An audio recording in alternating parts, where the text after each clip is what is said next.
Aku ngerasa Ramadan tahun ini tuh beda banget. Kenapa? Karena setiap kali aku buka medsos yang muncul banyak banget berita yang bikin kita naik darah. Mulai dari pajak naik, harga bahan pokok mahal, kasus MBG, kebodohan BOP, wah segala macam dah tuh. Nah di posisi kayak gini tuh aku ngerasa powerless banget, pengen ngerubah tapi nggak bisa. Ya udah akhirnya kita putus asa deh. Ya udahlah yang penting gue bisa hidup dan bisa makan. Pertanyaannya, kenapa kita jadi apatis dan pasrah sama sistem yang nindas kita? Inilah yang disebut dengan learn helplessness. Ini terjadi ketika manusia terus-menerus dihadapkan pada situasi buruk yang tidak bisa mereka kontrol. Setelah berkali-kali mencoba melawan, gagal, otak kita akhirnya belajar. Ya udahlah, nyerah aja lah. Celakanya, para oligarki dan penguasa tiran itu sangat menyukai kondisi kita yang kayak gini. Mereka sengaja ngedesain kebijakan yang bikin rakyat lelah, capek, sibuk, dan cuma mikirin perut doang. Kenapa?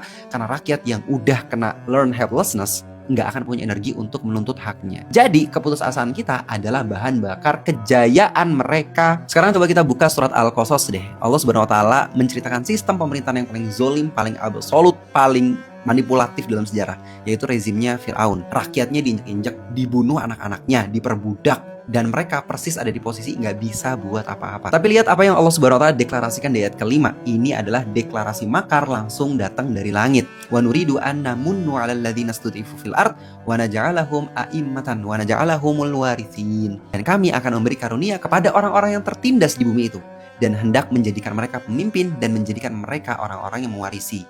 Sekarang coba kita fokus pada kata mustada'afin atau kata kerjanya ustud'ifu. Akar katanya dari du'afa, artinya lemah. Tapi ada tambahan huruf alif, sin, dan ta di depannya. Jadi istada'afa dalam kaidah bahasa Arab ini ngerubah maknanya. Mustada'afin itu bukan orang yang dari sananya lemah dan bodoh. Mustad'afin adalah orang yang sebenarnya kuat tapi dilemahin, disudutin, dan dipangkas haknya oleh sistem yang zolim. Dan Allah nggak bilang kami akan menyelamatkan mereka. Enggak, levelnya lebih jauh dari itu. Allah bilang kalau kamu sabar, kami akan jadikan mereka pemimpin, a'immah, dan kami akan warisin negeri itu kepada mereka. Nah ayat ini tuh nampar rasa pesimis kita. Seolah-olah Allah bilang, wahai hambaku, jangan kira Tuhan kamu tuh tidur saat penguasa zolim itu menindas rakyatnya. Enggak, Tuhanmu sendiri yang akan maju menjadi oposisi buat membela kamu. Fir'aun punya militer, punya uang, punya buzzer.